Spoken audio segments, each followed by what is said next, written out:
नमस्कार, जय माता दी। मैं हूँ आपकी अपनी लाइफ डिज़ाइनर आचार्य जीतू सिंह। मई महीने के व्रत और त्यौहार यानी पूरा पंचांग, किस तारीख को, किस तिथि को, किस तरीके से आपने पूजा त्यौहार व्रत मनाना है ताकि आपको पूरा फल मिले। पूरे त्योहारों की जानकारी आप तक पूरे महीने की हमेशा पहले पहुंचा दी जाती है, ताकि आप तिथि का ध्यान रखते हुए ही आप किसी भी व्रत और पूजा को आप करें, त्योहार को मनाएं।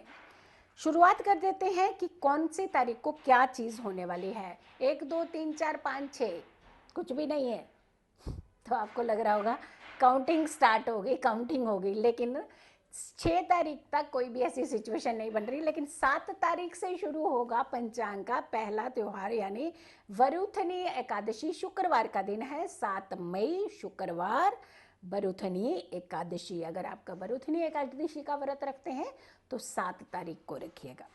8 मई की अगर हम बात करते हैं तो शनिवार का दिन है और शनि प्रदोष व्रत है। बहुत इंपॉर्टेंट व्रत है, ध्यान रखिएगा। संतान को लेकर के अगर किसी तरीके का कोई कष्ट है तो आप इस व्रत को कर सकते हैं। 9 मई की बात करते हैं तो रविवार का दिन है यानी संडे का दिन है। मासिक शिवरात्रि है 9 मई की। तो आपको अगर शिवरात्रि का व्रत पूछते हैं, पूजा करते हैं, मासिक शिवरात्रि रखते हैं तो आपको 9 तारीख को ही रखनी है। 11 मई मंगलवार का दिन और भौमवती अमावस्या, कष्टों को दूर करने की अमावस्या। अनवांटेड प्रॉब्लम्स अगर आपके पास आ जाती हैं, उसका निवारण नहीं निकलता है, तो आपको भौमवती अमावस्या पर उपाय ज़रूर करने चाहिए। मेरी वीडियोस को ज़रूर देखें क्योंकि मैं एक के बाद एक सारी वीडियोस ऑलमोस्ट ऑल आप तक पहुंचाती हूं। तो भौमवती अमावस्या का आपने उपाय ज़रूर करना है। 12 मई की अगर हम बात करते हैं, वैशाख शुक्ल पक्ष है, शुरू होता है उस दिन। और 14 मई की अगर हम करते हैं बात, 14 मई शुक्रवार का दिन है, अक्षय तृतीया है उस दिन और कुंभ का स्नान भी है। महापर्व है 14 मई को, वैशाखी 14 मई को अक्षय तृतीया है, कुंभ का स्नान है। तो आपको ये दोनों चीज़ें बड़ी इम्पॉर्टेंट एनर्जी दे सकते हैं। 15 मई की बात करते हैं तो शनिवार का दिन है, विनायक चतुर्थी व्रत है। तो अगर आप विनायक चतुर्थी का व्रत रखते हैं तो 15 मई को ही आपने रखना है। 17 मई यानी 17 मई की अगर हम बात करते हैं तो सोमवार का दिन है, श्री शंकराचार्य जयंती भी है उस दिन। 18 मई की अगर हम बात करते हैं तो मंगलवार का दिन है, श्री गंगा जयंती यानी गंगा का जन्म उत्सव होता है, गंगा जयंती होती है उस दिन।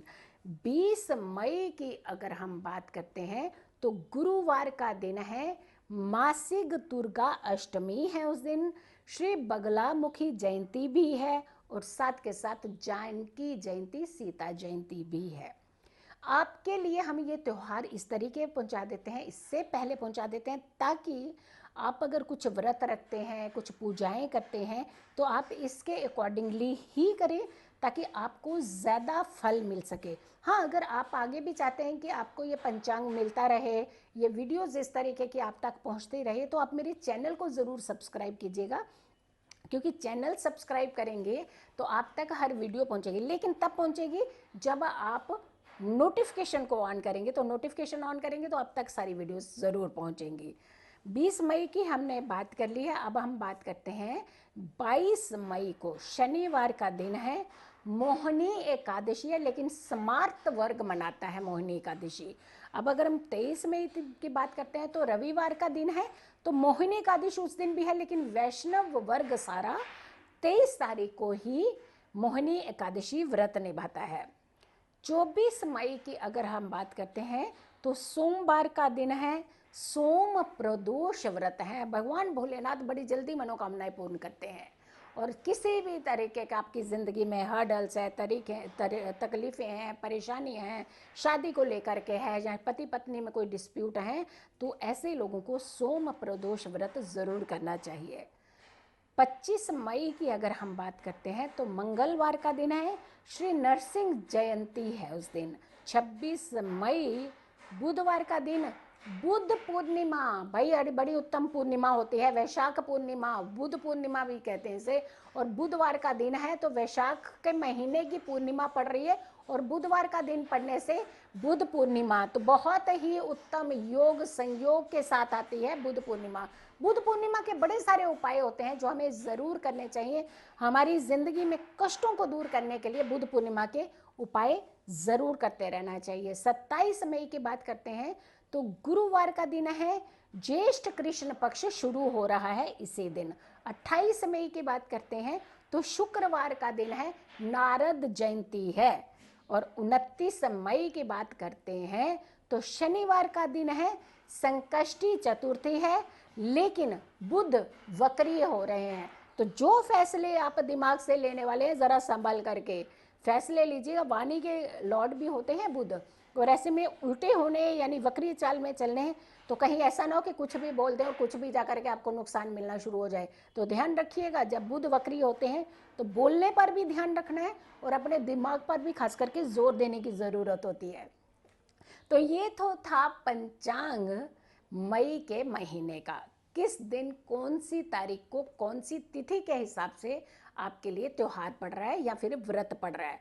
तो जब हम इन चीज़ों का खास ध्यान रखते हैं कि किस समय कौन से व्रत की तिथि है, अगर उसके अकॉर्डिंगली हम किसी भी कार्य को करते हैं तो वो कार्य डबल पावर से, एनर्जी से हमारा सक्सेसफुल होता है।